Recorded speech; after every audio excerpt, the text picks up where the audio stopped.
What's up, gamers? We are back again with another edition of Q&A Tuesday. I have a new haircut. I think it looks pretty snazzy. And we got some good questions today, so let's jump right in. First off, we have BenRex777 who says, "Hello, Dan." Hello. "I watch your channel because I really like the way you do fitness, and I like you as a person as well. I can fully support your way of doing things like fitness, even though I don't do fitness myself." Awesome. That's cool. That's good to know. Thank you, because I mean that's makes me feel good as a person. Thank you. I do say you should start doing some form of fitness because I'm a huge advocate for it, and I think it's something that would better everyone's life, even if it's just going for a walk for half an hour, 3 times a week or something like that, which is a huge thing. That's a big help.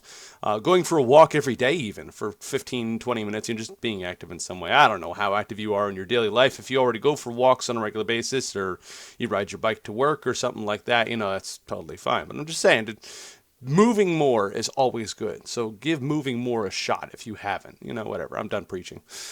The person I am most interested in is Noah of the Bible. Oh, sorry, this was last week's question. If you could go anywhere, anytime, and meet anyone or anything, where would you go? Who would you meet? Whatever. The person I'm most interested in is Noah of the Bible. It must have been very interesting with all the changes the flood made to the nature, and after the flood, the entire human culture had to be built up again. Awesome. Very cool answer. I'm sure it will be controversial for some because, religion and whatever. But that's cool. That's a really cool answer, and I agree. So regardless of how you feel about religion or whatever, that's would be a really cool person to meet. So that's nifty. I don't think I've ever heard that before. I like it. And now to the question for you, for me. If you would respawn in a different world, what kind of world would you choose? Fantasy, medieval, Viking, Asian, Native American, modern, totally strange. What kind of person would you want to be in this world? King, hero, noble, scientist, mercenary, poor? Have a nice week, Benny. Um, Good question. I think, well, a couple of options.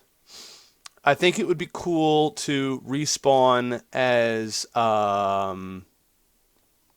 think it'd be cool to respawn as a character in Dragon Ball, in the Dragon Ball universe, Dragon Ball Z, Dragon Ball Super, whatever Dragon Ball you choose. Not Dragon Ball GT because it's a giant pile of poop.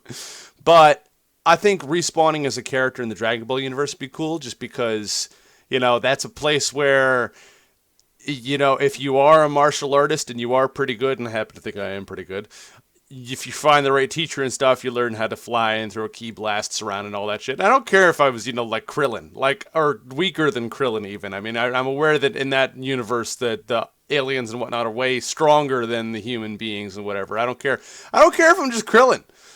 Like, being Krillin would be pretty cool. Yeah, Krillin gets beat up all the time, but you still get to fly and load stuff up with your hands and do all kinds of cool stuff like that. So I think the Dragon Ball universe would be cool just because there's a direct relation of skill to things that you can do, and the things that you can do are pretty impressive. And you don't have to be like, some sort of special born, promised one or whatever. You just have to train your butt off and learn the right techniques.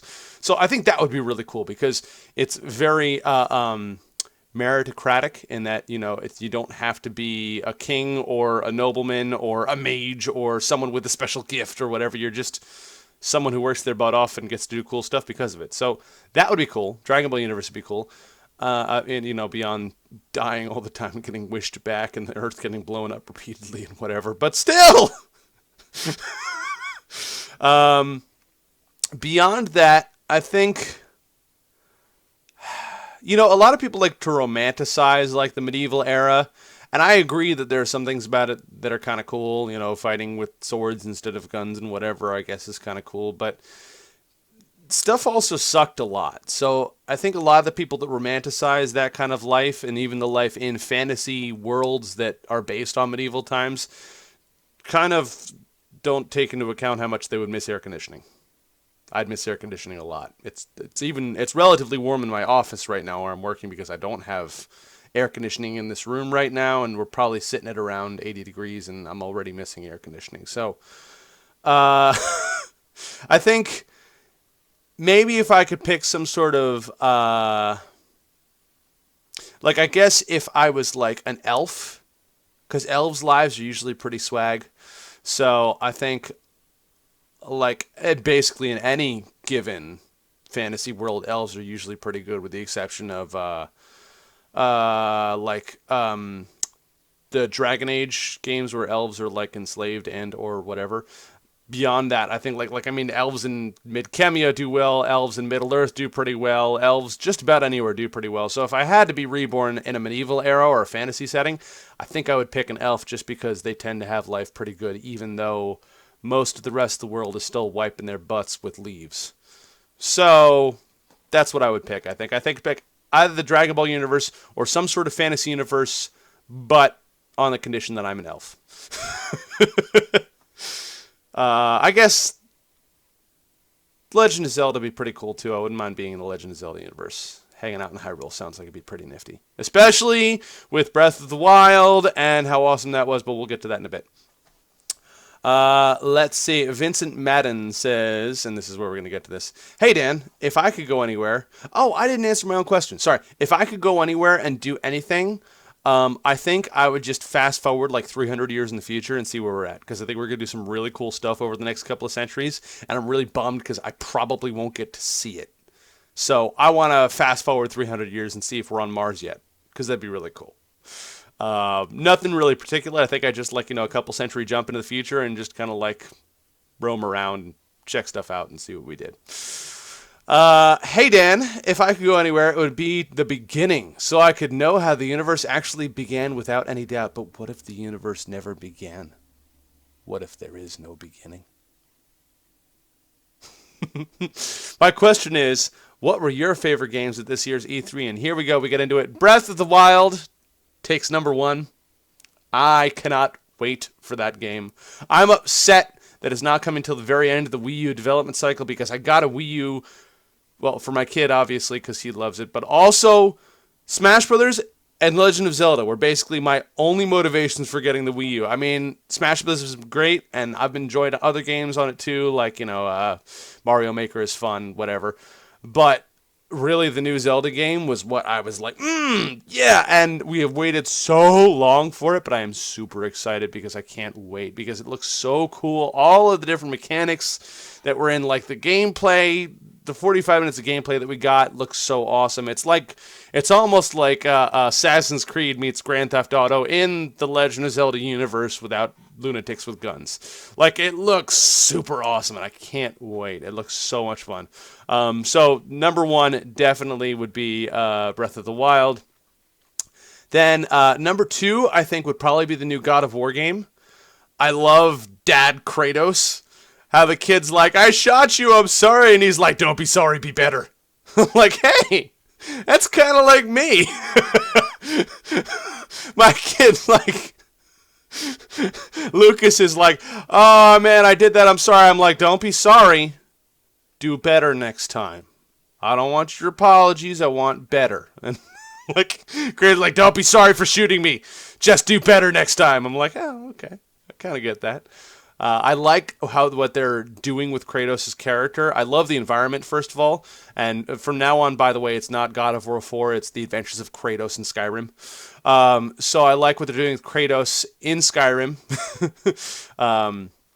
With the whole, his interaction with his kid. I don't know if it's a kid by blood or whatever, because he's talking about, I thought your mother taught you this, I thought your mother, which implies that Kratos has not been in the picture. So I don't know what the deal is with that. But I like that they're kind of showing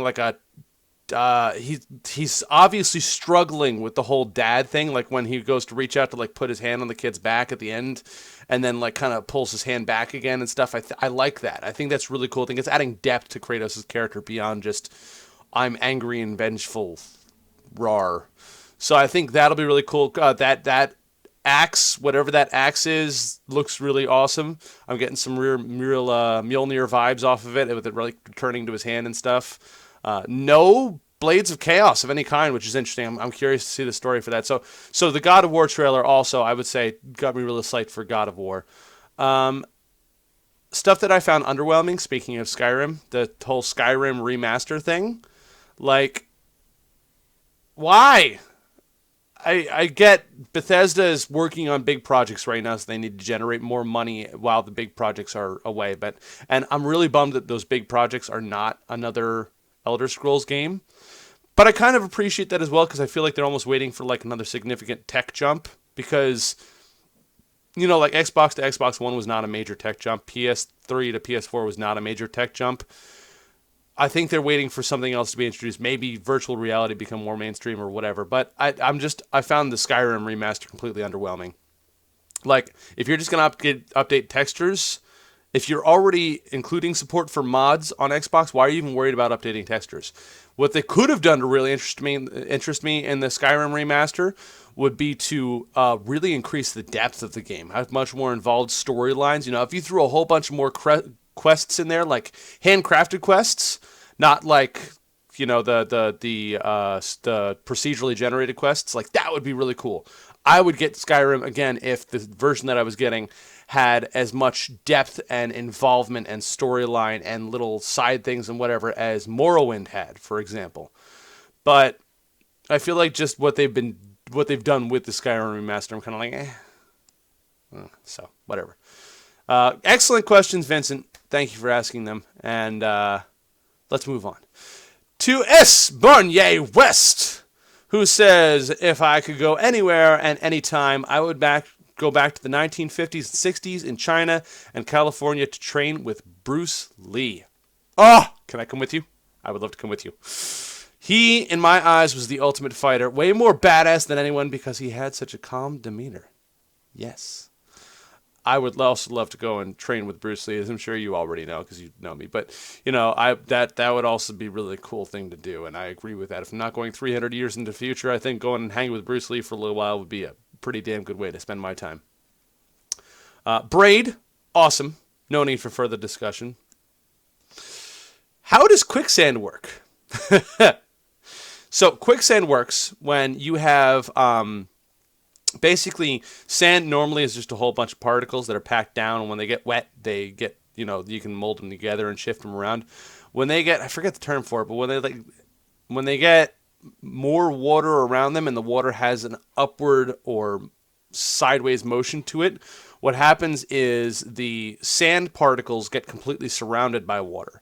And the sand behaves almost like a non-Newtonian fluid, which if you've ever played with oobleck, which is where you mix cornstarch and water until you make a paste, basically when you're still in the sand, you'll sink in slowly because there's water surrounding every single grain of the sand. And as long as you're not putting too much sharp pressure in any direction, you'll gradually just sink down into it.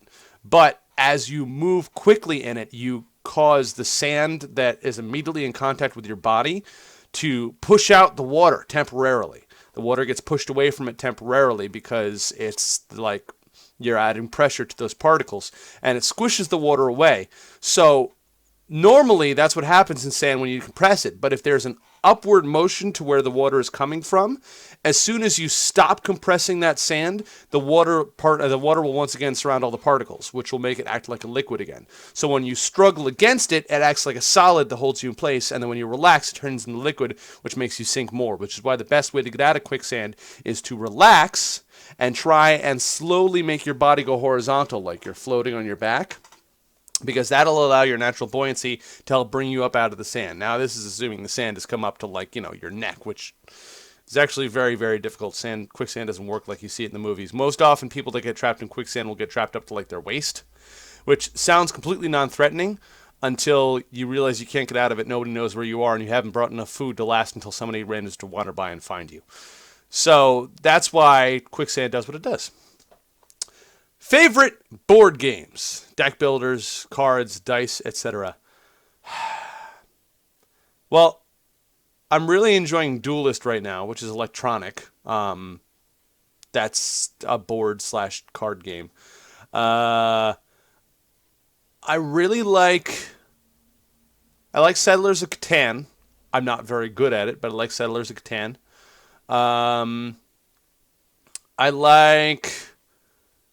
I've got a love-hate relationship with Munchkin. Munchkin is fun, but eventually it gets boring for me. I like Ticket to Ride. I really like strategic building type games. So Ticket to Ride, Monopoly, Settlers of Catan, stuff like that. I really enjoy those. If you could be any Pokemon type, what would you be / what do you think you actually are? Fire / fighting. I am Infernape. I'm Infernape all the way. Definitely fire. Fire, and then, whatever else you want to mix in with that. Charizard, sure. Fire, but fire. Fire, fire, fire, fire, fire. Some variant of fire with something else, whatever. Guile theme or DK rap? Oh, God. Oh, God.